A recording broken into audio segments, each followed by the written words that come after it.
Cleaned up beautiful. Yeah. So, since I was leaving it. Spring, that's what it was.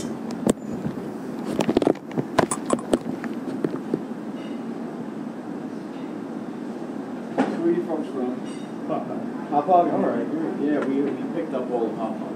Yeah. So we lost about 75% of Kings Park. We used to have all of Kings Park. We lost 75% of it, and they gave us all. We were usually Israel's. Oh, you were Steve Bishop's? Yeah. Oh, you knew the district. Oh, great. Yeah. Okay. Yeah. Good.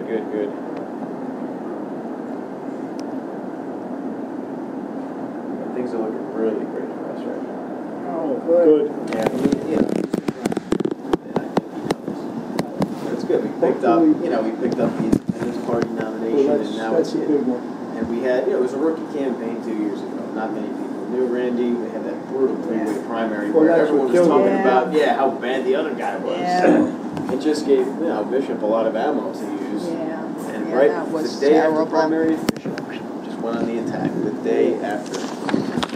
Now, what about this deal with Tim Bishop giving immigrants, trying to get them more rights, more benefits and whatnot? Yeah, that's what he's doing. Whatever Obama's telling him, he's going to do it. Yeah. So he says that, he said he's setting up an office to help people, help out, with that. Can I use something to drink? Do you have decaf tea? He's a rubber stamp, Well, yeah. He's a rubber Yeah, I stamp. know that. It's unfortunate, but Blues and tells him to jump, and he says, "How high?" Yeah. But that's what it is. And then he goes and he talks about bipartisanship. Yeah, I was here. What he's not. You look at his record. Yeah. That's one good thing about Randy too. He signed the term limits pledge. You serve, he's got his job plan lined out, reduce government, what to do, how to help businesses on the map, specific plan. Oh, good. And you serve your 3-4 terms, try to do what you came to do, and then that's it. New blood has to come in. Because institutionalized. Oh, yeah. I'm not saying just the Democrats. All parties. So. Thanks. This is the worst rain I've seen. Yeah. Yeah, very bad.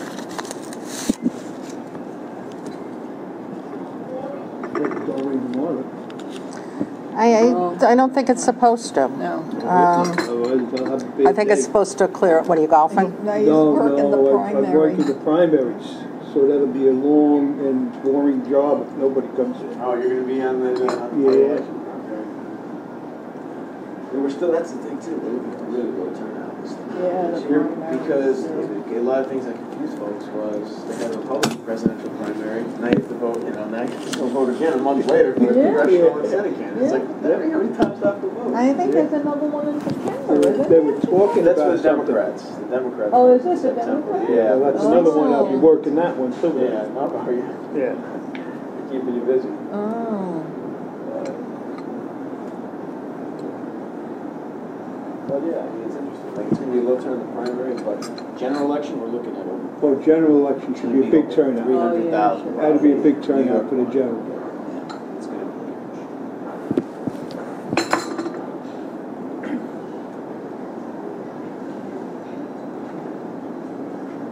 It's good. Looks like it's clearing up. This morning it kept looking like it was going. Yeah, It true did it too. for hours. And then it went on for It rained for hours. Right? Yeah. Oh, yeah. It's like, oh, it's clearing up. Boom. No. Good boy.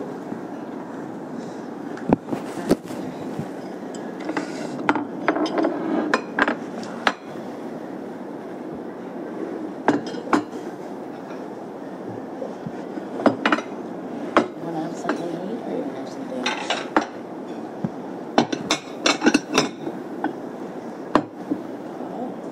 Thank you. And we're just having dinner because we have another meeting after this, so, I had a late lunch. yeah.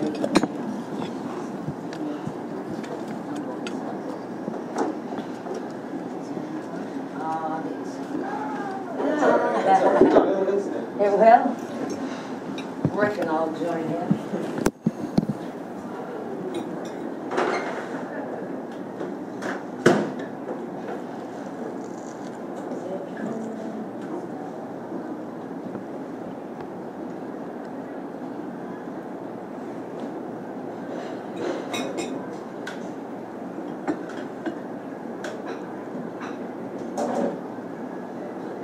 I guess you're from Smithtown?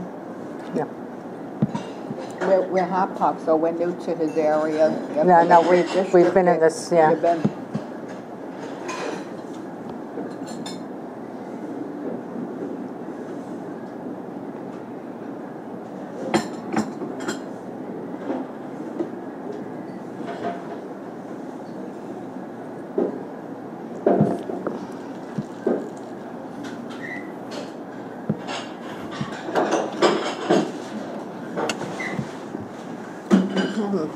Getting a little lighter out. Maybe it'll let up. Yeah.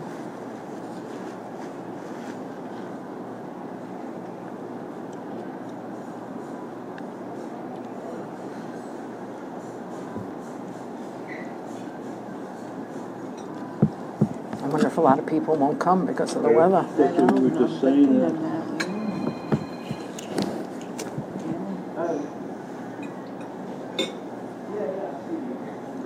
How did you hear about it? Did you get something in the mail? Yeah, I emailed something on an email site. Email. How'd you hear?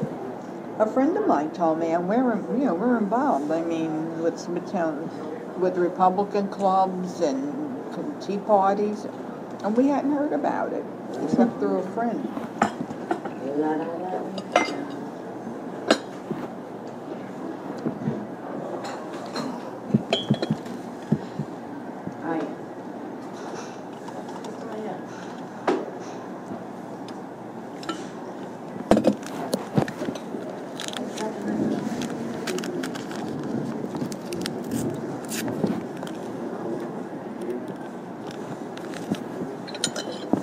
So you were in Israel's district? You were in Israel's district before? I thought it was Yeah, that was the easternmost part of his district, right? When you start doing something, then you see. Well, the way they divide these districts. Yeah. Well, it's by population, not by area.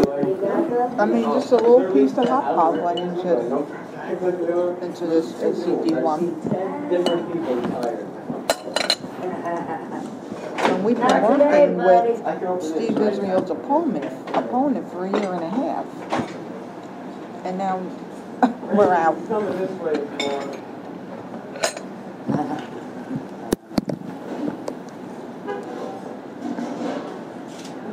Randy, you coming this way. You coming this way if you want. And I told them, we're going to close the doors so they can't get in. We'll close the doors so they can't get in. What? I've got it. Did you wave to them? Did you wave to them? I did. I didn't mean to, but I parked right next to them. Thank you for coming. Andy, hi. Raldo. Hi. Hi, How are you? Natalie. Hi, Natalie. John, Hey, John. How are you? Thanks for coming. It may be just all of us here. We'll see. But the funniest thing is that somebody from Bishop's campaign usually follows us around, Oh, really? and they go with me everywhere. So you can see online if you want to see me eating pizza. they go and follow me into the pizzeria. Oh, okay. well, funny why enough- don't you do the same to him? Well, we have somebody going to some of his events, but they've really All right. taken it to like, there's like a horde of them. So funny enough, I just pulled in here, and I pulled into a car, and they're college kids. And so I pulled in next to a car with two young guys sitting there, and they're clearly here. And that's them. Oh, gee. And we usually offer them food afterwards. We don't have them come in, but we say, hey, we always like some of the food and stuff. So Oh, goodness. yeah, it's the campaign. It's crazy.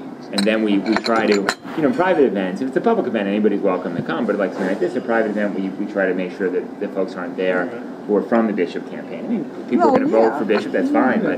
But they sneak in and there's tape recording, so it's all online. And do you want to see me order 2 plain slices of pizza? Yeah. And, I mean, something like this, you can't keep them out? We can keep them out of this. Oh. We can. But sometimes somebody comes in and we don't know everybody. Yeah. Usually it's the younger. Here we go. You got the crowd. Oh, Sam. Yeah, I got it. Sam, it's a private I'm event. sorry, buddy. I gotta get the owner, man. You wanna come? We can talk to the owner. Let's talk to the owner. All right. All right. Well, can you come with me for a second? All right. I'm great, thank you.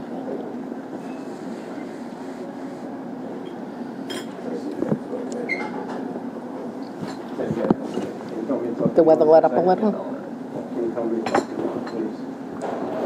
Please, it's a private event. It's a private place. Yes, come. Can you? Sounds like harassment to me. It's really unbelievable. The young. But they're determined, so. So where do you all live? Do you live? Idiots.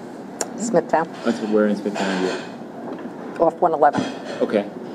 Yeah, I live in St. James. Oh, okay, so we're almost neighbors. How about And you we're guys? Hop Pot, we're new to your area. Oh, great. So you're in the, are you in the Isla portion of Papa? Yeah. Okay, great. Well, so you used to have, Pete King was your congressman. No, Steve Israel. Israel. Yeah, we worked on Steve LeBate's campaign for a year and a half. Oh, well, that's so nice. Yeah. Steve's a great guy. Yeah, we were working with him, when he first ran. Yeah. We're Then he dropped out. CSA members, so that's how we got started with it. That was a bummer for Steve. Yeah. It really was. I liked, who was the guy who ended up running? John Gomez. John was a nice guy. He was. But Steve had, has a different energy. But I think Yeah. Steve did make the right choice at that time. You know, think he John did, yeah. had that John Hannity backing, and he kind of did have more clout, but So last election in the second CD, Congressional District, Steve Israel had, there were 2 people who were running to run against him. One guy, his name was John Gomez, who had been a radio personality, right. and he was very close to Sean Hannity. And the hope was that Sean Hannity would kind of come in and help out in the race. It didn't really materialize. I think Sean was in a difficult situation. And then there was Steve LeBate, who's a veteran, who's a very good guy, and worked at Prudential, was sort of in the business world. And so Steve stepped aside and let John run. And then this time, Steve is running instead. But the district has changed a lot. That's the problem, yeah. The district Yeah. is, so these nice people used to be in Steve's district. Now I've gotten in our district, Hop, Yeah. which used to be in Israel's district. And Israel took most of Kings Park, which used to be in our district. And he took Fort Salina as well. So, but we then got the rest of Smithtown. So then that was probably a good thing for us. Yeah. Yeah, It was probably a bad thing for Steve. yeah. And the other thing they did is they moved Israel to the North Shore, really, and gave King the whole South Shore. Right, So now it goes much further west into some pretty heavy Democratic areas. Yeah. yeah. But the advantage, though, for Steve is that those people don't know They don't Israel. know That's Israel right. either, that's it. So it's a sort of a double-edged And he's sword. working hard. He's working really very working hard. Yeah, he's been out, they've been out, the people that we know that we connected with throughout the 2024. Okay. They were all really pounding the doors for him now, for LeBate. So he may be, I think he yeah. still has a good He's still got chance. a shot there. I think he's got a great shot. He's a Yeah. good guy, yeah. Well, look, I don't know how many more people we're going to expect. Uh-huh. We might have Mike Fitzpatrick come. I think he's going to come, who I think you probably all know. Yeah. Oh, yeah. Mike's a good guy. So I just wanted to have an opportunity. We've done about 30 of these across the district. Sometimes we get 40 people. Sometimes we get 4 people. Still might get some. What time is it now? It's only 5 after 6. You still might have more people. Yeah, it's fine. And what I thought is maybe just spend a few minutes, I'll tell you about myself, Yeah. and then answer any questions you've got. And it's very easy. You can ask anything you want. We're right here together. So, just some background. I'm from New York City originally. I was brought up by a single mom. My dad left when I was pretty young, when I was just a little boy, and my mom didn't have a job, so we grew up in some tough times. My mom found a job, brought me and my brother up, and I worked my way through college. I was a security guard and a short order cook. I was not good at either of them, but they paid the bills. And I'm 41. I met my wife Cheryl in college, so we've been together for, I guess, over 20 years. Just celebrated our 14th wedding anniversary. And we live in Smithtown and St. James. My wife Cheryl is a pediatrician, so she works at a private practice in Brookhaven, not her own practice, it's Neil's practice. And then she also works at St. Charles Hospital sometimes. Which hospital? St. Charles. Oh. And we have 2 kids. We have a 5-year-old son named Noah, and then we have a 1-year-old. baby, Yeah, yeah. and she was born at St. Charles, Oh, so that was nice. cute. Yeah, and so I don't know if you know St. Charles at all. Yeah, It's a really nice hospital. Yeah. I have to say, having a baby there is a pleasure. I'm a little old. My daughter-in-law just had one now. Oh, did she? A year She and like a it? half ago, yes. Yeah. She liked it Very, very very much. nice. Low key, very, very nice. And it was a little awkward because the doctor who delivered the baby, while he was sewing up my wife, was telling me that he was a big supporter of mine. And he Your wanted wife to was talk to- probably a little annoyed about She that. was, and I was like, I don't know if we should talk about this now. So, but you don't want to annoy him because he's got the upper hand. Right. So I've been in business my whole life. So I also got my MBA, from Harvard Business School, and I worked in banking. And then for the last 12 years, I've been an entrepreneur, and I've had 2 companies. One of which became the sole focus of my last campaign by my opponent. I'll talk through that. And the second one is what I'm doing today. So I started a company called Office Tiger. And at Office Tiger, we took discrete functions from companies. We did like some bookkeeping functions and some document processing, and we provided those services to companies around the world. We had employees everywhere. We had employees in India, Sri Lanka, Philippines. We had 1,000 people in the United Kingdom. And we had 750 people here in the United States. So one big attack last election, and I'll talk a little bit later about last election, but the big attack for my opponent was Randy stole American jobs. He did outsourcing. But no American jobs were taken. Tim Bishop never came up and said, hey, here are the notices that thousands of jobs were taken. But we were an international company, and we did have employees all around the world, and that's how we were able to create 750 jobs, 250 were in America, 250 were right here in New York. All right, so that's one thing, yeah, that you should cover, because a friend of mine's friend questioned that about the outsourcing. As far as I know, I think it was, like you said, an international company. It was the big So- issue, and if you got our I know. flyers, we sent one out to Republicans about the outsourcing. Did you get that? I got With it, the but this Pinocchio? woman didn't get it. So we only sent, and I'm going to throw it around a little bit. So the primary, we only sent that to what are called prime voters. So those are people who usually vote in primaries. So I don't know, did you get it, ma'am? I don't know if you got it. I don't know. I don't Yeah. remember seeing it, Yeah, but okay. And it'd sometimes be my Pinocchio husband and, brings in the About 2 mail. weeks ago, right? That's right. So we only, Okay. you sadly, just there's a sent them- primary oh, tomorrow, Yeah. and very few people can vote in it. Yeah.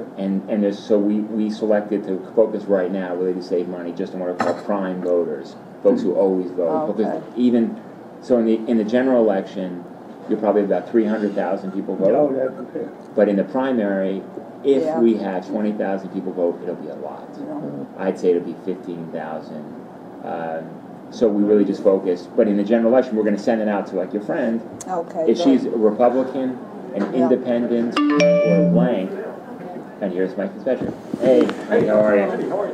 How are you? Hi. Mike Fitzpatrick. Hi, Nice to see you. Natalie. Hi, Mary Feraldo. Hi, Mary. Nice to see you. John. Hi, John. Good to see you. Here we go. Hey, Randy. How you doing? All right. Hello. Hi, thank you How for are you? coming. Hi. Hi, Mike Fitzpatrick. Hi, George. Hi. Nice to see you. Meet I'm Randy Randy. Altschuler. Hi. Thanks for Good to meet coming. you. Nice to Sorry, meet I'm wet. you. No worries. Hi, George. All right, nice to meet you. Nice to meet you. We might have to speak out. We Welcome. I'm the secretary for the Eastern Smithtown Republican Club, Oh, okay. so Mike knows them. And so I'm going to have to Don't leave worry a about little early. We may not be able to contain all the people here anyway, so we have your seat. We kicked out the Bishop Tracker. He tried to come in. And we got 2 in the car over there, too. Are you So. serious? What? You know, Tim Bishop sends people around following me everywhere. So we had one young man come in and they escorted him out, and they got 2 people outside. So. No kidding. Oh, gosh. That's ridiculous. So I was just giving a quick background, and I want to thank you so much for coming. We've done about 30 of these across the district, and I was saying before, sometimes we had one out in Mattituck where we got 40 people, and we've got some where we got 4 or 5 people.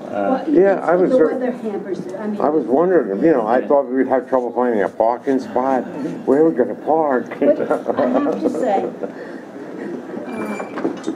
one of the reasons that I wanted to come is because you took the effort. People that are supporting you took the effort to send brochures, flyers to the home. Oh, thank you. How are you? Very good. Introduce you to us. We've been getting calls all day Oh, yeah. on who and who we shouldn't vote for. No reason why. Because my husband is a Republican and I'm a Democrat. Oh, that's very But I interesting. cross party lines. Yes. Oh, either one of us, depending on who's running, And why? we cross party lines. And you know what that's, and where do you 2 live? Where do you live? In Smithtown. In It's Smithtown. right there down the road about maybe 2 miles, 3 miles down, where Northern State starts. Okay. Yeah, Right, St. right James. there. Okay. No, oh, you live in St. I live in James? St. James, yeah. Oh, yeah, well, we're in like, I guess that's the Hot Park School District, Okay. Smithtown Post Office, you know. The others have, you don't know any information. Sure. And then they call you on the phone and they say, oh, you should vote for this person and you should vote for this person. I had one person said, and it was a Tim Bishop person, and just maybe 2 hours ago. And she said to me, oh, you should, you know, oh, you should vote, you know. And I said, well, I do vote. Yeah. I said, I've been voting for good many years, more than I like to count. And I said, you know, oh, you have to vote for him because I'm Democrat. I said, no, I don't. I said, I have to vote for what the person says and how he says it and what he says. And I said, and what he's going to do. Sure. I have 2 questions for you, lady. I got a question too. You can ask any question you want. We've got a small crowd here, so whatever you Well, in like. fact, the crowd looks like probably they'd be interested in the same question maybe. What are you, or how are you going to treat seniors? Sure. Well, let me answer that, and I'll go back a little bit to my background later. So I think there are a couple of things with seniors. First of all, you know, Social Security and Medicare. Now, we both know, or all of us know, that those programs are in serious trouble. And some interesting facts on Social Security. First of all, you may not know, but you know who the biggest purchaser of U.S. debt is in the world? China. Not China. United States. Social Security. Yeah. The Social Security Trust Fund is the social. Well, they've been stealing from Social Security Trust Fund for 12, 15 years. And they buy special T-bills, and that's where Social Security resides today. And one of the issues we've got is... Oh, no, that's decaf tea. This is milk. Yeah, because they're about the same size. And one thing you may know is, you know, the interest rate on T-bills is minimal today, so that carries through with the interest rate you get in Social Security. So by the year 2020-something, and they're debating when exactly it's going to happen, Social Security is going to start eating into the principal. So today, when we pay out Social Security benefits, it's paid by 2 ways. One is it's paid by interest on the trust fund, and the second way it's paid is on real-time payments. So when I get my paycheck, when I get the paycheck, we're paying into Social Security. Right, and that's right. So, you know, I also take exception. People call Social Security an entitlement. Guess what? It's our money. It's our money. Right. Medicaid is an entitlement. Fair Yes, enough. absolutely. Social Security, Medicare, we paid into those. We paid for Medicare. Basically, No, Medicare, right. basically they're spending off our money. They are. Oh, yeah. So, and then by 2030, so by 2020, we're going to just start eating into the principal. So it's no longer good enough to take the interest and what people are paying out real time. We're going to start paying the principal. And then by 2030 something, the gig is up and we're going to eat through the entire trust fund. So we need to do a couple of things. One is, we can't change the rules of the game people mid-game. So folks like you who are getting Social Security, and I'm not going to say all of you are because I'm not sure what age you all are, but whoever is of senior age and getting Social Security, you know, we'll keep it the same for you, but we need to start making changes moving forward. And some of the changes we need to do is we need to gradually continue to raise the age, the retirement age. And I'll tell you something else we can do. And I don't know if you know this. When you pay, you pay taxes on your Social Security. The taxes on your Social Security actually go into the general fund. Yes. They don't go back into Social Security. They don't go back. Yeah. Wow. So that's a real lot of money. So So, I know the whole that. so one change I would make is I'd put those taxes back on Social Security, which is money that you contributed in, and put it back into Social Security. How do you Yeah. propose trying to do that? Well, look, I think this is a similar issue that we have with a lot of problems, and it's got to be bipartisan. I mean, Yeah. I'm a Republican, I'm a conservative, but we're not going to get anything done unless we can work together with the Democrats.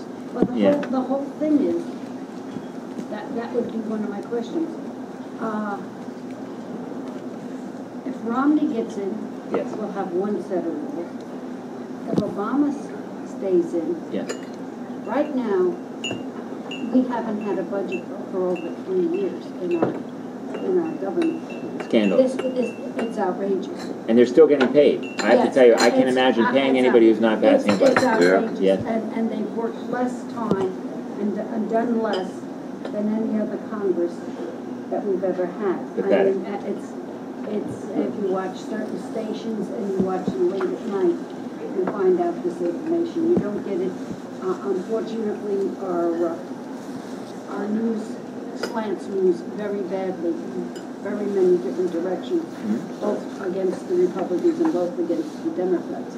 And if you watch these channels, you have to sort through it. I find the most unbiased is the Fox News, and I never thought I'd say that, but I find NBC is so slanted Republican. Notice the sun's coming out? Yes.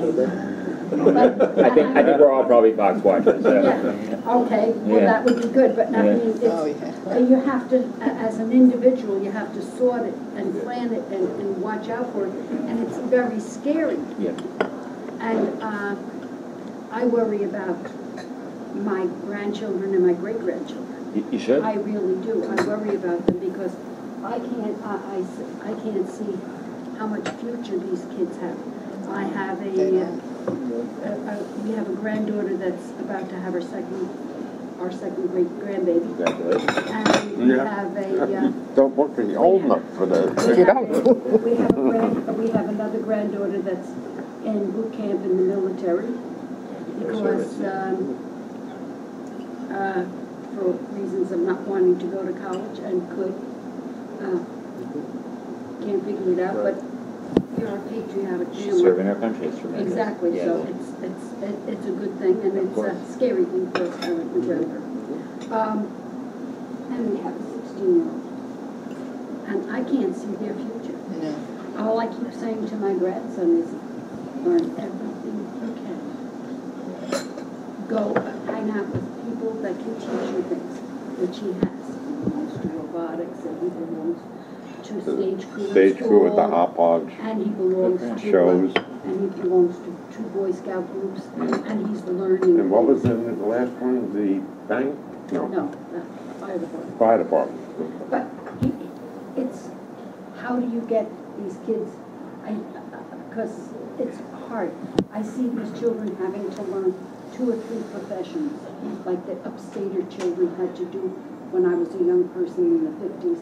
They couldn't survive on one job and learning one craft. Sure. That everybody, they learned a craft and they went to college. So if they couldn't do one thing, they could do another, to do another. And I don't think the mental attitude of our parents, our children, actually, for these kids, is to tell them this is what you have to do. And it's scary, and it really is scary. So I need people like you, a young person, Yeah. that's willing to got courage and gumption to try, because one person does make a difference. I couldn't agree with you anymore. I couldn't. Really, one person with a true conviction can really do something, and that's why I'm here. So now I'll shut up and Yeah. listen to No, I agree with you 100%. And people get very cynical, and they keep on voting for congressmen on both sides of the aisle who aren't getting anything done. And the response is, it doesn't really matter. What can we do? Well, you're right. It does matter. And there are only 435 congressmen in the House of Representatives, so every single one of them counts. And there's no reason why our congressmen can't be one who's fighting there and doing the right thing. And we need to have that attitude, because that is how you change things. And I've learned in my business career, this time before, I come from a modest background, I don't come from any money. I was brought up by a single mom. My dad left when I was young. Everything I've earned on my own through determination.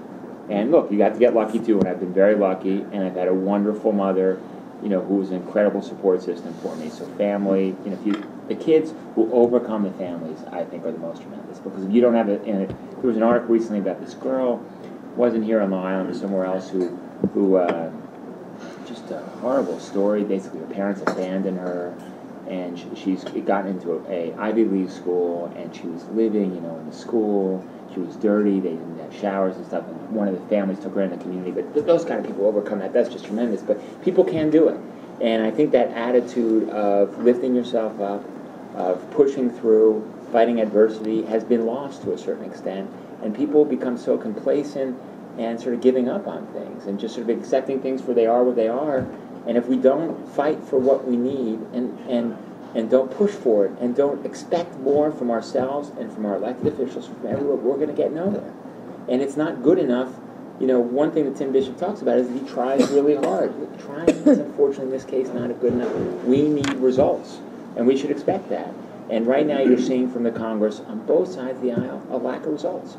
And things like... It's like, if a Democrat puts it out, the Republican group won't pass it. Right. If the Republicans put it out, I agree. It resorts to a couple of 5-year-olds fighting over 2 pieces of candy. And when you're talking about Social Security and Medicare, I don't think there's anything controversial or ideological about it.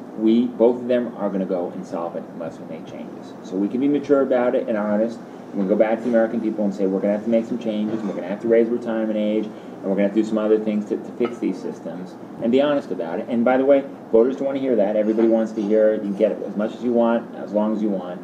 But if we're honest about it and both parties work together and fashion a solution, they've done it before, particularly in Social Security, we can fix these problems. But that requires politicians who don't only think about getting reelected. And Mike's a great example. He's our assemblyman here in Smithtown. Mike votes the right way.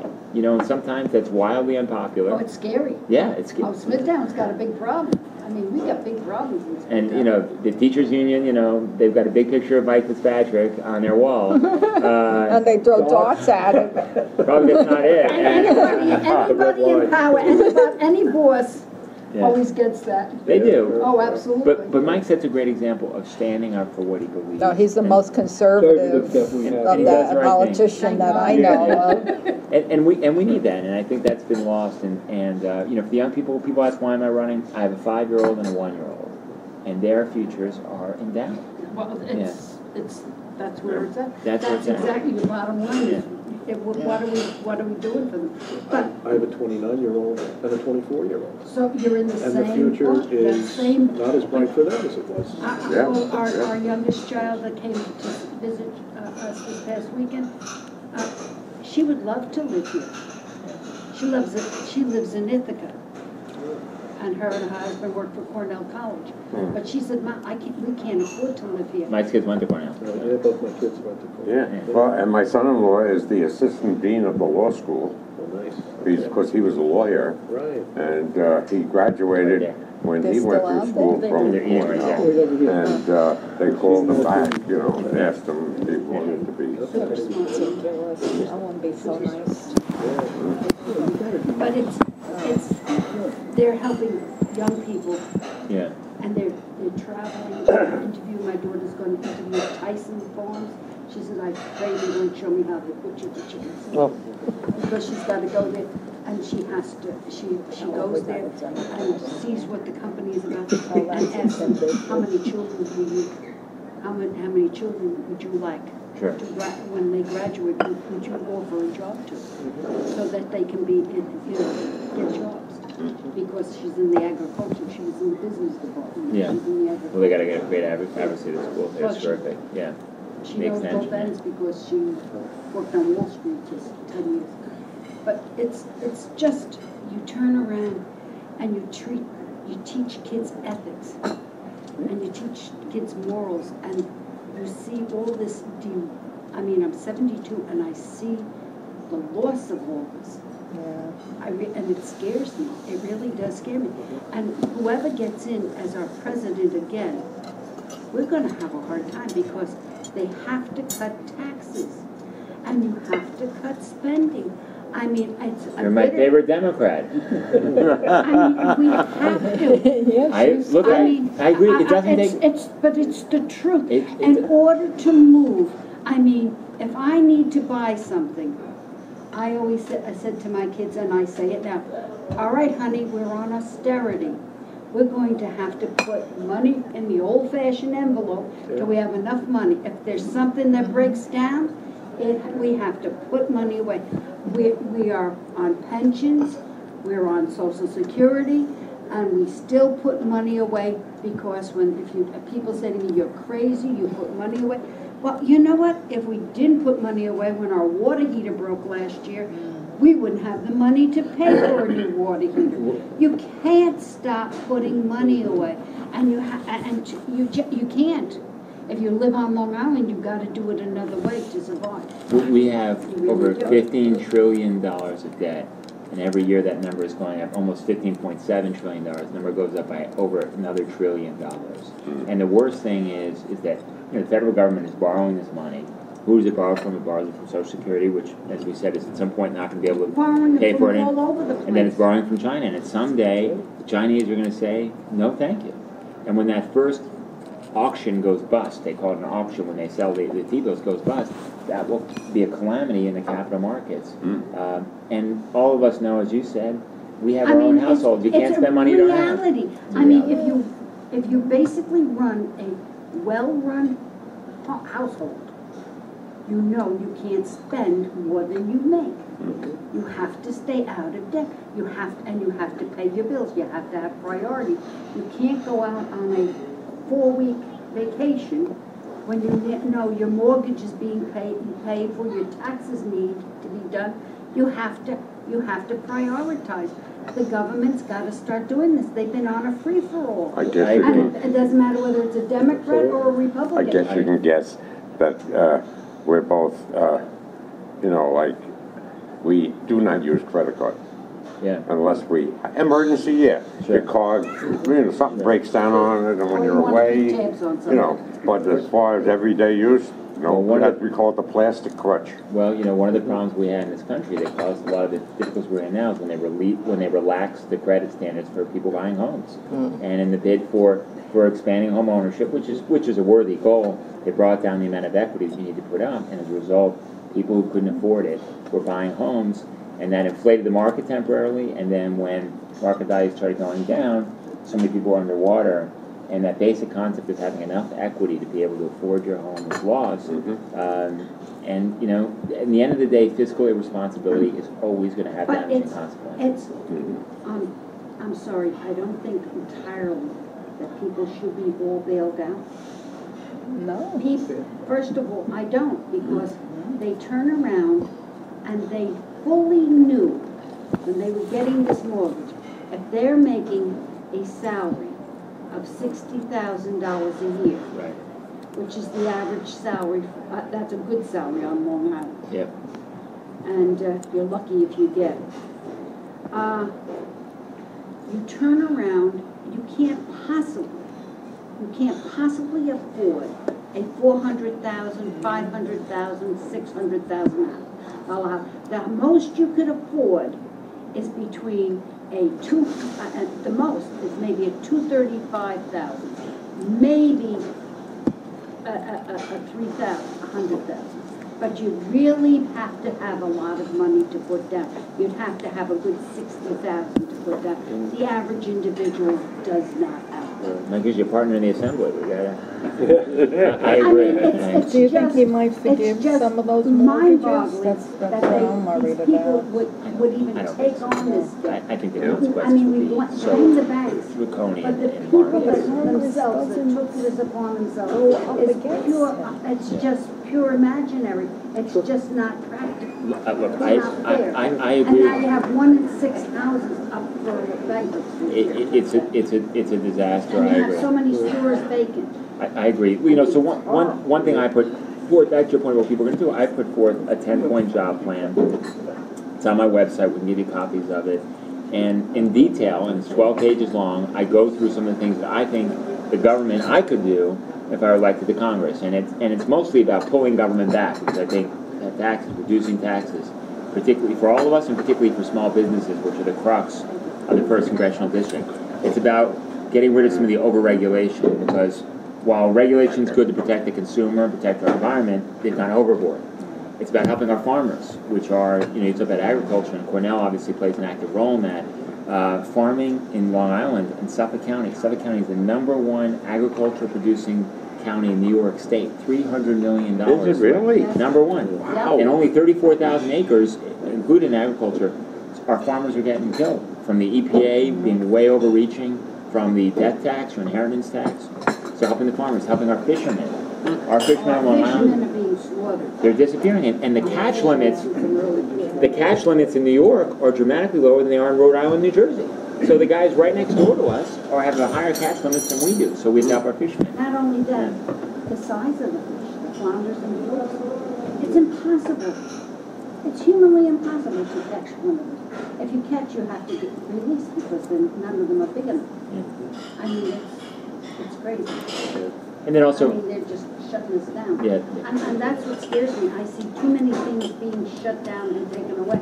I mean, I hate to say this, but I think our government is dumbing down our kids and dumbing down the people. If we get in so much debt and allow us to be in debt, our standards of living will have to come down, and then somebody like a socialist can really come in and take us over. And I am terrified of that. yeah, I think it's... And I don't know if anybody knows this, but the Obamas took out Winston Churchill's bust out of the White House.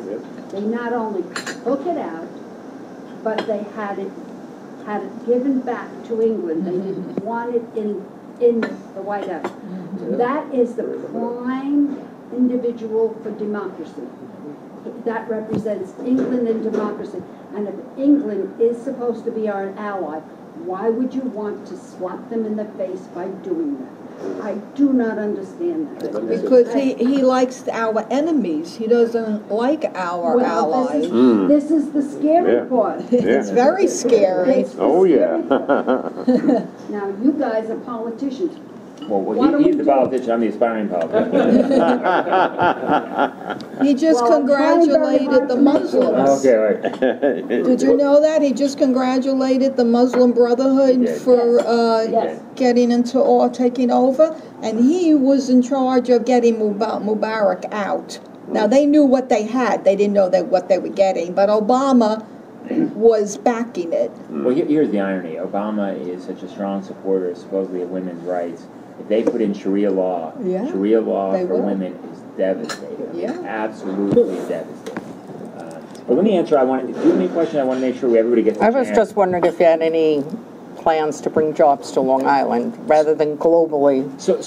I feel politics are local. So it really is about Long Island. That's why I focused a lot on the fishermen and on the farmers and about this credit for small businesses, because in our economy here, particularly Eastern Long Island, there are no Fortune 500 companies. It's all about mom and pop businesses and trying to create incentives for those small businesses. Is it Motorola? It's not based here now. Motorola is here. They may have presence They have here. a facility, Yeah, but they're not headquartered. but they're not headquartered here. But they bought out some. That's right. That was nice at one time when we had on Long Island. Grumman's, Republic, Fairchild, Grumman's Ferry. a perfect example. You've got thousands of acres today still empty there that haven't been occupied. And frankly, so one thing I talked about in my plan was having 2 people in my office. And this is unusual because most congressmen don't, I don't know any congressman do this. One person's job is to try to get businesses to come to Long Island and to try to help businesses here that are expanding. And I think a huge victory for all of us would be to get somebody to take, I think there's about 3,000 acres that are available in Grumman, in the former area, the part put in the park. Get a company here in manufacturing to take 500 acres, bring a few hundred jobs there. And I think one of my jobs as a congressman is to sell our district to people. And that's what I do in my own company. I mean, I'm a good salesman.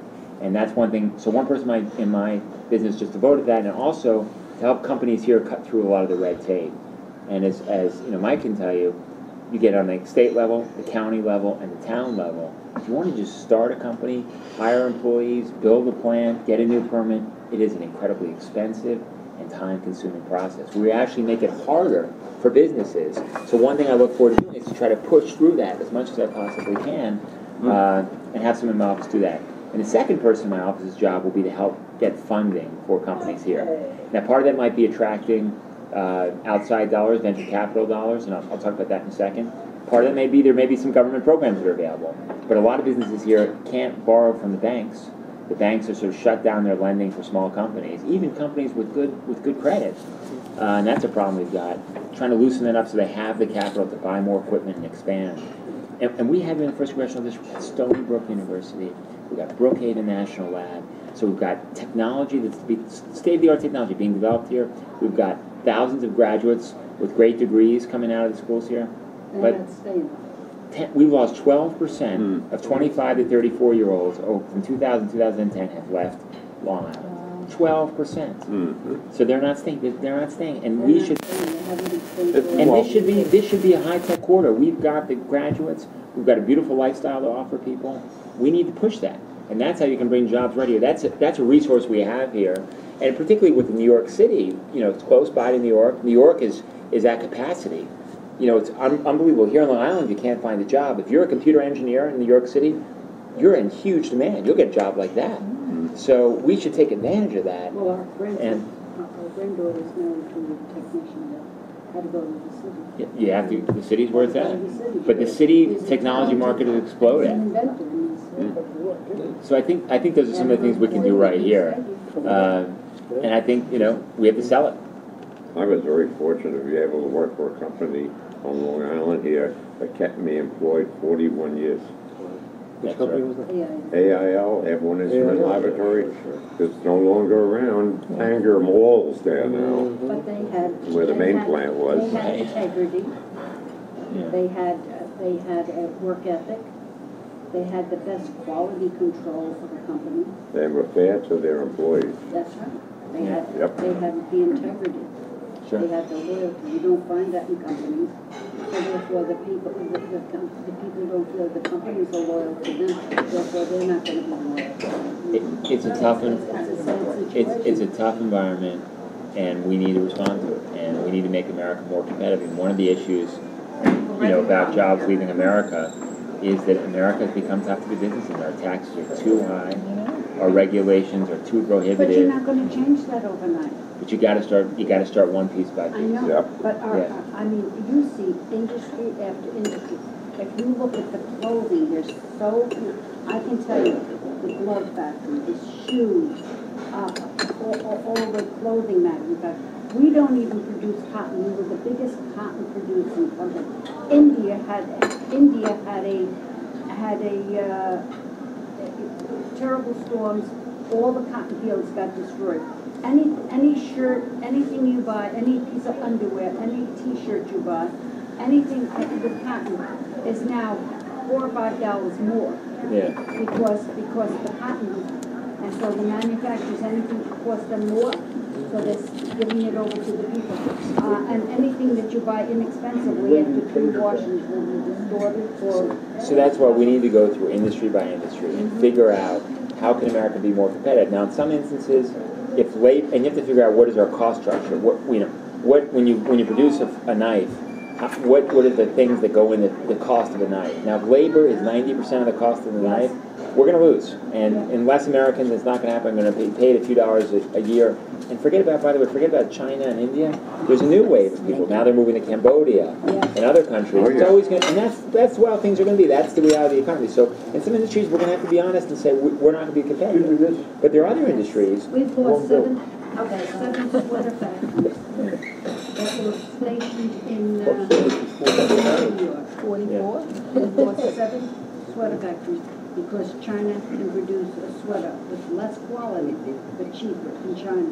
And they basically shut down all these sweater factories. So we need to go back and figure out where are the industries we can compete and how can we be competitive. And one thing that you notice is like Germany. Germany is the world's 2nd largest exporter. Certainly not a low-cost low labor environment, yet their products are in high demand because they're extremely high quality, because they have high technology, and the things you can buy in Germany that you can't buy elsewhere. That's an example we need to have in America. And we have that in certain industries. But they We need to have- expand that. But they, out of all the European countries, Europe, they're the only one that's truly functioning, and they have the very. I have to Okay, go, sorry. sorry. Thank you for coming, thank you. We're going to the Easter town. I'll see you later. Did you give Ken, the young man, your contact details? Yes, Great. we did. Okay, great. Okay, Thanks. nice meeting you. Nice meeting you. Yeah, I'll be over there in a little bit. Okay, great. Bye. Good luck, Bye. Andy. Thank you so much, guys. Thank you for coming. Where'd they go? Eastern Smith Town Republican. Yeah, the Republican Club. Yeah. But this island was great for employment Well, and at least related if he to makes it- defense and If he government. makes it, we have a representative, because we haven't had a true representative around for very long. Well, I appreciate Or it. somebody that even would try. Right. Look, my problem with Tim Bishop is all he's focused on is getting reelected over and over again. He voted with his party 98%, 94 to 98% of his time. And he's not voting with the district. And I tell people, if I come back and I voted with I don't John know Boehner, what it looks like. I've never seen if I voted with John Boehner, who's the Speaker of the House 94 to 98% of the time, I'm not doing the right thing either. No. And Mike's a good example. A lot of times Mike doesn't vote with the Republicans. Yeah. He votes his conscience and what he Well, thinks is bad for the island. And that's They- what we They need. both count. I was Yes, raised with, my parents were very politically minded. My father said you have to earn, and you have to learn, and you have to know what's going on. He had 3 daughters, but he wanted us to know everything that we should know. I see you though. And he said. It's not a good place to hide, I can see you. Hello, would you like a hamburger? No, I like to sit down. Everybody isn't Come on. going to come across everything that's right. Hear what the person has to say. You have some very good sound things. I hope you have the conviction I do. and the stomach to go through all the stuff that's in politics that's not good. Well, I've experienced, Because there's some very bad, sour stuff that goes on in politics, and it can destroy you if you let it. And you really have to have the courage, always have the courage and the integrity of saying, I'm going to do what's right for me and mine. Sure. And I'm not going to go to that level. It's a very hard road to go. Sure. At times, it's a contact sport. I believe that, Yeah. without somebody smacking you, right? Right. And with your name, Altschuler in Defiant, that's German, or it can be old, German. old student, It's yeah. the old school. Yeah. Yeah. Altschuler. Exactly. Yeah.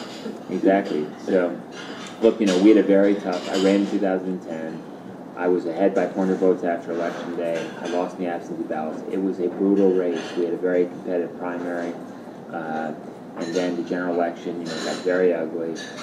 Congressman Bishop is desperate to keep his seat. So I'm used to the rough and tumble of it. People chasing me around and stuff. This is just too important. And my children deserve from me the absolute best I can give them. And if I'm blessed enough to have the resources to run this race, and it takes a lot of time, and you have the financial resources not to be able to work in a lot, but I'm spending most of my time campaigning and raising money. If I have that ability, I owe them that chance. And that's what I'm going to do. And my attitude is once I get elected, I have no interest in being a career politician. I have no interest in coming back here 20 years from now and talking about being a congressman. My interest is getting stuff done. And in business, that's, what we say. It's getting stuff done. Yeah. That's what you want to do. And that's when I get excited. I get excited when I make a sale for my company. When we open up I have a recycling company, electronics recycling company. When we open up a new recycling facility, that gets me excited. Bringing somebody to Calverton, a company to Calverton, that's exciting. Seeing our employment numbers, we've lost 30,000 jobs since Congressman Bishop's been our congressman. Seeing those jobs return here. Seeing young people want to be here, making this a hub for technology. Not only that. That's awesome. We That's have great. See housing tourism. values back up again. Tourism is the Right. biggest thing we could do here, and it's not really activated enough. We have some beautiful places. We do, particularly in the South Fork, and the North Fork too is beautiful. I mean, if you want a good deal, buy something in the North Fork. It's tremendous. Good deal. It's So our last name. Oh, is your last name a good deal? Or? Good deal. Okay, deal. So there's a lot here to offer, but it's going to be a lot of hard work, and there is no overnight answer. And you're right, the way my attitude is going to get there one step at a time, one change at a time. You talk about the budget. The first thing I would do, and there's some fight for that right now, is pass a law that nobody in Congress gets paid until you pass a budget. And I guarantee you pass that law. But you can't. That you will be shut down. But I mean, it's a we can great shame idea. we can but shame people. I think they are so. The old ones are so. You'll get that pass. passed. You'll get that passed. You can shame people into that. I'm an oldie, so I know. I think you can shame people into that. I think the public understands that that's an outrage. And you do that. And then the second thing you do is once you get everybody to agree that you have to pass a budget to get paid, you pass a balanced budget. Because you brought it up, we've got huge debt right now. Every year we're adding to it with huge deficits. So let's stop the bleeding. Before we even start trying to reduce the debt, let's stop growing it. And the way you do that is you pass the balanced budget. And that's going to be ugly, and there's going to be fights, and people are going to be on the left and the right, conservatives and liberals, going to be arguing about what needs to be cut. But if at least we agree that only a budget that's balanced is one worth passing, then we can get there. Yeah. And I think if we do that for a certain number of issues, we agree we have to fix Social Security, so it's around for our grandchildren and our children, then how we get there, I'm willing to debate that. I don't know if I necessarily have the right answers, but if we both agree on that, the goal to it, we can get there. And the trick is doing that, yeah. The trick to keeping Social Security solid is getting jobs. I mean, it's basic.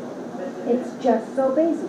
If a person has a job, they pay into Social Security, the coffers, and then there has to be stopgaps that they can't take any more money out of the Social Security fund. That is no more IOU tickets.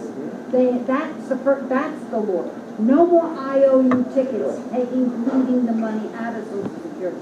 That's the first one. The second one is getting people to work. In every town, in every community, I belong to a lot of little groups, and I keep on telling the people, these ladies, you're going to shop in your town.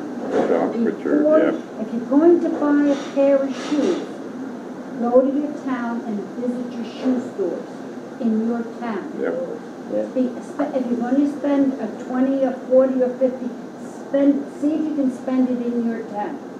If you need something fixed, go to your town and look in the stores. If you need a new rug, check out the rugging place. Sure. If you need a new stove, check out the stove place. If these stores are there in your town, if you want to keep your town solvent, spend your money in your town first. And then, if you can't find what you absolutely need, then go elsewhere. I keep saying this to folks because I think that's how we keep our town. That's how we keep the little mom and pop stores. That's how we keep the big stores. Because otherwise, we're not going to have anything. But we have to get the people to have jobs because they pay into Social Security. But the first thing is to stop them from believing that Social Security, stop giving IOUs to Social Security. That's the first thing, because then you'll get people feeling that there's something going on it's not taking away. It's not even that you have to work longer here. But the government stops stealing money from Social Security. To me, that's the first line that you have to. I think it's a great idea. We should start there, no question. But we're gonna have to make other changes. That would give would give the people confidence. The people say they want more a raise in Social Security, right? Yeah. So where are they going to get it from? But if you're buying T-bills, you ain't gonna get it. You're gonna get 1% interest, and that's. But not only that. Work with what, like we do, George. You work with what you got. This is what you got to work with. This is what you have to deal with. This is how do you do it? Sure. How do you do it? You learn another way on Long Island. Believe me, we do. You learn how to use your money twice. You learn how to stretch it. You Sure. don't have, if you're really in it for the long haul. Sure.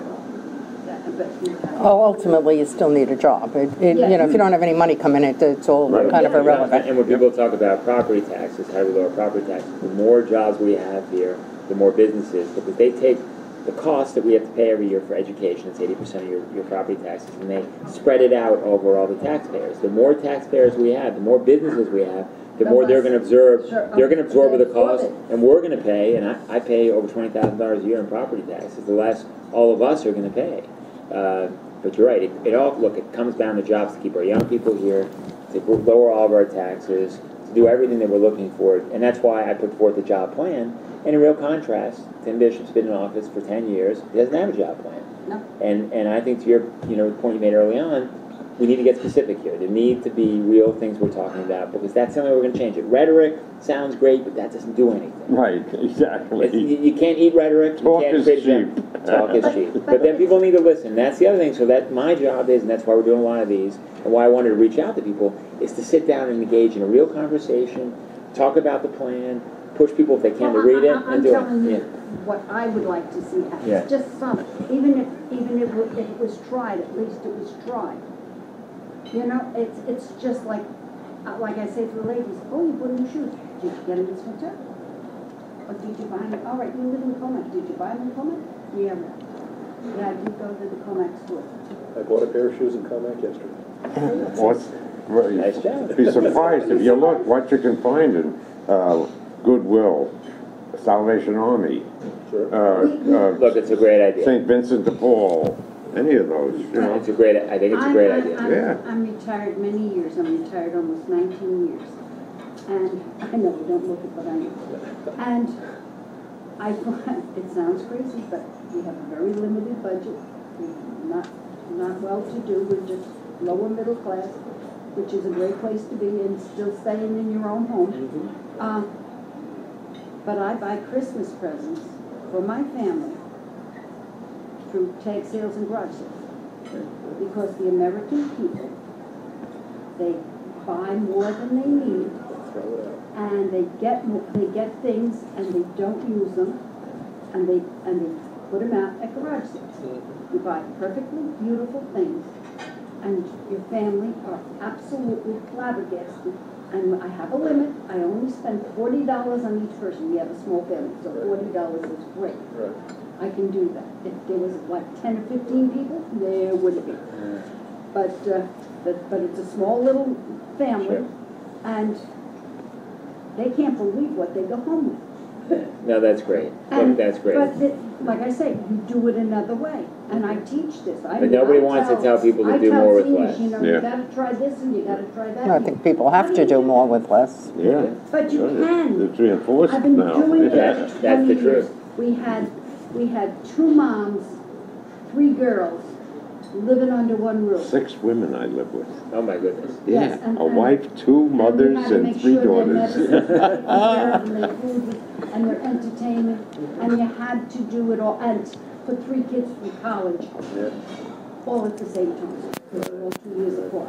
Yes, you can do it, but you have to find out how to do it another way and how to spend your money twice. Hey, How to use it when I twice. was brought up by a single mom, there was nobody bailing Well, us you out. know, you know. Nobody bailing us Yeah. out. It was just my mom. She didn't have any other support. She couldn't produce for us. We would go without. And Yeah, that and was it. you Yeah. were on austerity. I'm sorry, if you want that bite, Yep. I'm sorry you have to. We understood it 100%. Yeah. And I agree with But you. you're better for it. But I guess I feel years ago, and certainly I'm not belittling, that it was, I'm not going to say easier, but I think costs like college costs have skyrocketed Outrageous. compared to incomes. $50,000 a year now. You know, it's ridiculous. It is ridiculous. And by the way, the government is effectively subsidizing a lot of that, and we really need to cut that out. I mean, colleges costs have gone way out of control. Oh, it costs $50,000 for a college, you mean? 55,000 all Yeah. in. It's insane. I agree with you. And the worst thing is that half those kids who are graduating from college can't get jobs. No, I know that. But Well, 2 of our I daughters just think that graduated from that went up Stony Brook way- University. I agree with you. I agree. So they got a My mom couldn't do what low she did before tuition. today. I agree with you. It Didn't have to be is changed. Hofstra It's gotten out of or control. big name, you know. So, and one of the next big problems is going to be the student loan debt. Yes. Any, Oh, yeah, that's much more than the big time because. well, they don't because have the colleges jobs, are they can't So afford. $50,000. there's two problems to one. One is, to your point, it's about jobs. These students just the don't have jobs. And everything is jobs. They're living at home with their parents. Mhm. They can't find work. And I think the second thing is, the universities have got to start cutting their costs. And they have to be competitive. And the federal government, with all the subsidies and everything, gives universities effectively promoting these higher costs. And we just don't have that dollar. So the universities have to be more competitive. Because nobody can afford to pay. I don't care if you're middle class or upper middle class, $50,000, $55,000 after tax every year. That's a killer. That's a lot of money. That's insane amount. Yeah. I can't even believe that. Yeah, I have a niece in NYU. And NY, that's very good. I mean, those are great school, but out of control. What are you going to earn when you get out to make it worthwhile? So now, Yeah. and now you've got kids who are weighing that option. Saying, this But school we doesn't have make a sense. state college here that's number 27 in the whole country, Great school. Stony Brook College. Seawolves. My daughter said to me, because when she was in the business end of Cornell College, Yeah, well, except there's people all over. it's hard to get into Stony It Brook. is hard to get. Oh, my grandson goes there. When they hear that she very hard to graduated get. from Stony Brook, she So, says it's like, leaves the kids that didn't "Oh my have the goodness, money, like I'm somebody no place to go. special now." You're right. And I said, And not every "Well, you state did a good school is job." Stony Brook. But she said, "Mom, you know that's a good school." I said, "Well, it was a Long Island school. You could afford it, but she didn't stay there. They came home every night. Yeah. They had to come home every night, and you do what you have to do. But it pays off because of the kind of work that all our girls do today. It's just very rewarding. Two of our daughters work for, I don't know if you ever heard, DDI, Sure. Developmental Disabilities Disabilities Institute. Institute, Both of That's a them, wonderful, two of them work for that.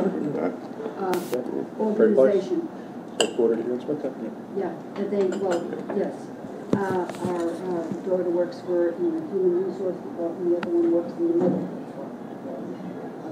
Up in Riverhead, like, Well, Riverhead, Meadow Glen, and Hollywood Drive. But they honestly respect the clients that have learning disabilities. Sure. And there's some that are trained, the school, and the ones that are very hard, that no other school, no other place will take, they take them and they give them the dignity and they give the parents courage. It's very It's a well. special place. It is a I truly know them well. special, it's truly a special place. And I always say to George, if we're going to donate, we donate to certain things, and that's a place that we'll always donate to. Because it's so important, the work that they're doing. And I know firsthand and how hard they all work. My daughter puts in the 12-hour day. Sure. The other one has children, so she can't put in the 12-hour day. It's just amazing what these people do. That's great. Now, I want to take. Do you have any other questions? I want to. No, yeah, I guess the mortgage bail, the people that do face foreclosure, Yeah. no question, some of them bought homes they couldn't afford. Eliminating that, can't account for stupidity, but there were people who could afford them and now don't have jobs. Yeah. With very few good jobs on the horizon, do you have any ideas or plans for, like we bailed out the banks, so. I'll be honest, I don't. Maybe Mike does. I don't know how to solve the mortgage problem. I don't know. Mike, do you have any thoughts on it? It's going to take, I think the best way to solve the mortgage problem, barring just bailing people out, which you simply can't afford, is, and my perspective is a little different from, say, a federal perspective, because when you talk about jobs are important to us in the state as well. And we have federal issues, but we also have state issues. And New York State, for a long time, and continues to be, although Governor Cuomo has made a difference in trying to turn things around a little bit. Great Republican governor. He is. His He first really year. is. This year. But what's interesting is that we have on Long Island 901 taxing entities. Think about it, 2 counties, Nassau Suffolk, 13 towns, 124 school districts, fire districts, villages, all of sanitation districts, water districts, park districts, etc. 901. So when you think about it, if you're a company and you want to grow, where are you going to grow? Do you want to come to Long Island where you have this tremendous tax burden? And by the way, all of these people, many of them public employees in the pension system with health care, retiree health care. New York State has a $205 billion unfunded liability just for retiree health care. The pension situation is something, we made a change this year in Tier 6. We had 5, we now have a new tier. I disagreed with Governor Cuomo because I thought he compromised too much on the Tier 6 by not offering a defined contribution platform, a 401k style option to new public employees. It's just a pared down version of the traditional defined benefit. The reason that's important is because when you have a 401k, you no longer have an unfunded liability in the future. Now we have our SUNY system. There is roughly 70% of our SUNY employees are enrolled in the defined contribution option in our university system. Only a small percentage of them take the traditional defined benefit. One of the reasons is in higher education, people do move around. Yes. So if mobility is important to you, you want control of your retirement assets. You don't want to be locked into a vesting schedule, which is 10 years. And if you leave before you vest in that 10-year period, you lose time. You get your contributions back at 5%. If you vest, you're getting a guaranteed 7% return. So if you leave early, you're losing, you're basically leaving money on the table. So the governor was having a lot of difficulty recruiting people to work in his administration because they didn't want to commit to a 10-year vesting period or stay for 10 years. They want to work for 2, 4, maybe 6 years and move on. You don't have an opportunity to help these people save for their own retirement. So what he ends up doing is recruiting members of the assembly to go and work in the administration. So they're very happy. But the point I'm trying to make is the cost of providing these benefits is one of the significant drivers of the increase in our property taxes. These particular issues are, it's really a problem for county executives below in Mangano, for every town supervisor, even for the state of New York, because the state constitution guarantees that benefit. So it can never be diminished once it is given. It's locked in the Constitution. So you have to be very careful. One of the things I fight all the time up in Albany, and we just went through this again in the last week of session, is all the pension sweetener bills that come through the session. They're never debated in January, February, or March when we have plenty of time to debate these issues. They always come up at the end of session when we're tired, we're cranky, we're working late hours, and everybody just wants to go home. All right? But it's actually not hot. They crank the air conditioning. It's an icebox to keep everybody awake. But these are all, I had a conversation once with a gentleman who was a vice president at Cozy Shack, the pudding makers. That's a Long Island-based company, Hicksville. And he told me, he said, if we were, they're privately held, they're a family-run business. They said, if we were a publicly held company, we would not be on Long Island. That's right. And when we grow, we have not grown in New York State in years. They're in Jersey. They're outside of New York State because of the high cost of doing business. So when we talk about job creation, yes, what Randy can do in Washington is important. But in Albany, we have to do more to lower those structural cost drivers, which are... Wasn't the main cost labor? And on Long Island, you're in a cycle here. It's expensive to live here, let's face it. We could all live like kings somewhere else. Right. So you have to bring good jobs here. So in a sense, since the main of the cost is labor.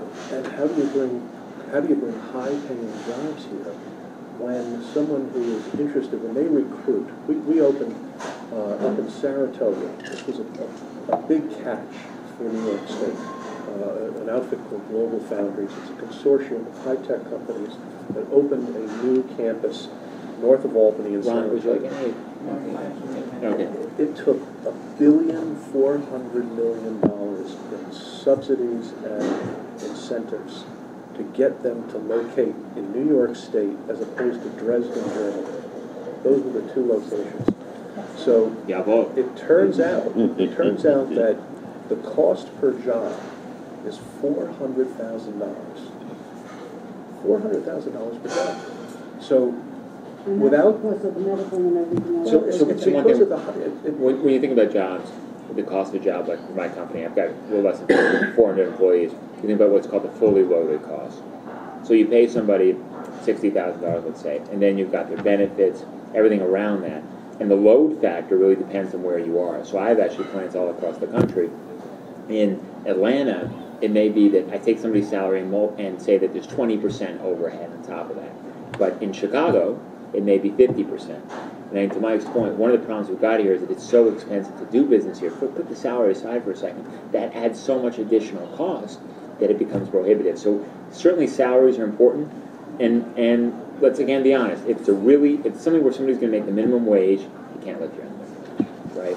But if it's something higher than that, it's possible, but not if you have all these extraneous costs on top of it that are just so expensive. And those we can control. The labor costs, it is a bit of a vicious cycle because people need that to find affordable housing. There's not a lot of affordable housing here relative to other places. People don't rent, and people are concerned, rightfully so, about overdevelopment and stuff.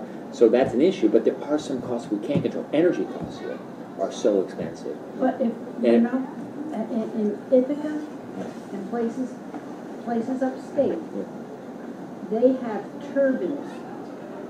They built a great big Walmart up there and the Sam's Club. And all the lights have these mini turbines on them to run that electricity. They have it even on homes. But when you look at life, this turbine stuff is really, it's not bad for the environment. I mean, it's environmentally sound. And we can't even get it in the sound here. And it would save electricity. I'll ignore it. People are finally going to wake up that they need an alternative. Sensible. and by the way, we have tremendous natural gas here. I think the longer answer was on the housing prices and it's an issue I just don't know the right answer for. It's obviously a serious one. It's serious for here. We saw, the news they reported recently about the huge number of foreclosures, and you're right. It's not everybody who just went out and made $10,000 a year. Your example in Barclays. Yeah, people who thought they justifiably could afford their homes. So God just means I don't know the right answer to that. Because you're balancing two things. On one hand, and Mike said it's right, we don't have the money to bail everybody out. And it creates this perverse incentive for people to overextend knowing the government's going to bail them out. On the other hand, we can't have tens of thousands of people lose their homes and find a way to save our economy. So you got to balance it. You got to some way you can't bail them out. On the other hand, you got to do something to make sure we help the market. I don't know the answer to that. I'm sorry. Let me just know. On the jobs thing, again, there are certain industries that just are not going to be here because paying people what we have to pay here is making it unfair. That's a given. But I think there are plenty of other ones that could be here that are in New York City. And by the way, people in New York City make a ton of money. That are in New York City that could be here, right now down the thing, that could be here if we made some changes that we can make, that as a congressman can help, that Mike can make as an assemblyman, that our town supervisor can make here in Smithtown, Pat Vecchio, that Steve Ballone can make as the county executive. But that needs to be an intense focus of everybody, sitting down and saying, our bottom line is, how do we add 30,000 private sector jobs in the next year? What can all of us, doesn't matter, you're Republican, Democrat, Conservative, who cares? What can all of us around the table here do to help private businesses here create those jobs? And if we had that spirit and we did it, that would be exciting. And that's how you make real progress. And then we can report that to the people. We can say, this year we created 10,000 jobs. And we can all raise our hand. Everybody can take credit for it. It's a victory for everybody. That's like the tangible stuff we can do. Instead, we spend all this ridiculous amount of time arguing about this nonsense, and nothing gets done. And that's, again, as a businessman, that's all I know. I just know about winning customers, giving my employees, creating jobs, growing my company. That's the only measurement that matters, not all this other nonsense. And we've sort of lost that. And it's complicated, and it won't happen overnight. But if we don't start fighting for it right now, and we aren't logical about it, and we're not nonpartisan about it, it will never happen. And every year we don't do it, we go further and further into the hole, and then at some point we're going to end up like Greece, and there's no tomorrow. We can't get there. And I know we can't. We've always been the greatest nation. I've been the beneficiary of that. We've all been the beneficiary of that. We will continue to be that, but let's be responsible. Let's do the same thing that our grandparents, that we did, many of us did, not all of us, and we can do it. I know we can do it. I'm young enough and optimistic enough to know that that future exists. Let's fight through it right now. But the people that are going through this housing, some of them never put money down, so therefore they're walking away. It's like they had a rent apartment. Yeah. But we're not only going to have these houses, but there's no place for them to live because our oldest daughter is a single mom, like your mother was, and the apartments are so astronomically high. Affordable housing law is a huge issue. So these people lose their homes because they've lost a job. Or where did they go? Do we wind up having people that are homeless on our street? Yes. Do we have people that pack up and leave? They have a bit of money? Yes. And we're going to even lose more.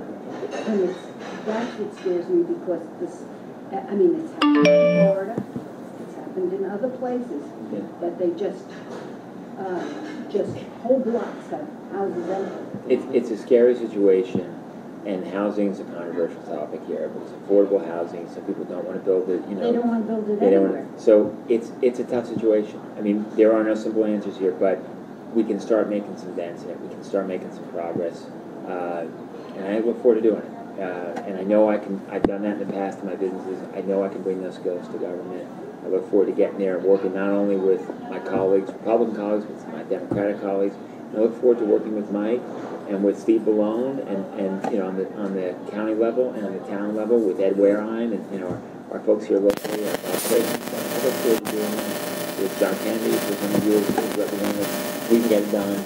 But, you know, that my goal right now is to get elected and get there. Get elected first. I gotta get there. Gotta get there first, because at least we have, all right, we have a person that's trying to have a voice, because Long Island has been neglected.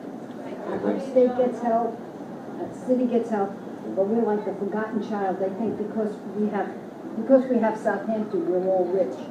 It's far from the truth, but that's Who do you think's paying for all that help going upstate? It's coming from Long Island and the downstate region. Oh, well, we know we are. We're giving them more in our taxes and getting back. Where's our dollar go? How much of our dollar comes back? Mike, how much of our dollar that we send Albany goes back? From Long Island.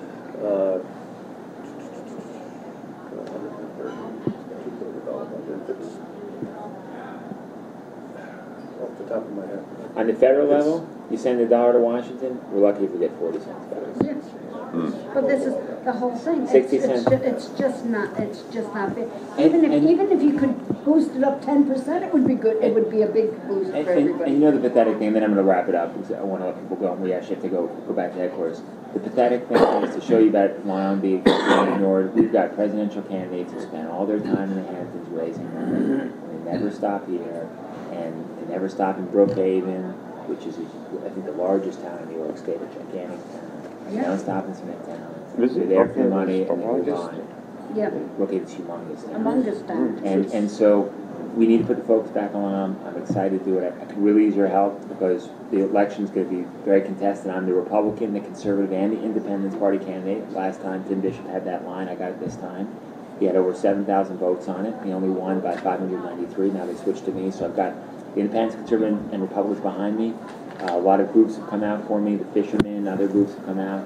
But it's going to be a tough race, and it's volunteers and it's word of mouth that really carries it at the end of the day, because most people, to your point, get the phone calls, see the ads, but they still don't know. They hear conflicting things. They're going to hear, I'm a good guy and I'm a bad guy. They're going to hear Tim Bishop's a good guy and a bad guy. When they go in that voting booth, they're never going to have had that personal interaction. So the more I can get personal interaction, and the more the people I meet can tell their friends, hey, I met Randy, he sounded like a reasonable guy, you should vote for him. Or if you don't think they should vote for me, please don't talk to your friends. But that's what's going to win it, and I could use your help. So I try to motivate the seniors because I find a complacency. The young people that are working so hard have a complacency, and the seniors have a complacency. And I'm just proactive that we gotta do something. Everybody has to do something. Because I'm a worrywart. I really am a worrywart. I'm sorry. But And you should be worried. I wish I could sit here and tell you everything's going to be okay. If we don't we start know, worrying, if you're logical, you know it isn't. But we all have to sacrifice. We all have to work. We all have to try to do little steps. Like I said to them, just go shopping in your town. I don't care if it's a supermarket, the drugstore, wherever it is. Just spend the money first in your town. If you got $20 that you want to spend it in your town. Be loyal to your town. I'm going to take that idea. I like that. But it's the truth. I If think it's great. Simple little things that you can do to help right where you are. Why not? I mean, we come here. I Why mean, not? most of the waitresses know me here that because we come in. We'll come in for breakfast, or if we go to Bellport, we have the plays at Bellport because we can't afford the city. No way, no how. But that's our anniversary present to each other. We have those season tickets. So we have date night, and after that we come here for coffee and. Very nice. But it's a nice place. They remodernize. They work hard. So you support your town. Yeah, You're the right. It's a great Gateway Playhouse. America needs a comeback. Yeah, does. but it's we all have to do simple little steps. It doesn't have to be I agree. huge ones, I agree. even if it's simple ones. I agree. I like that. I think it's right and it's easy. I think it's great. I'm gonna. If you don't mind, again, I'm gonna You take that. go right I ahead like it. because it's where we should be. Why not? Why not buy local if you can? So I mean, it's the first line of defense. sure. Support your home. Yeah. Support your area. I agree. Well, thank you again for coming. Thank you very much. Thank you. Pleasure meeting you. Thank you, Mike. And thank you for spending your time. No, of course. And if you've got my number. Thank you very much.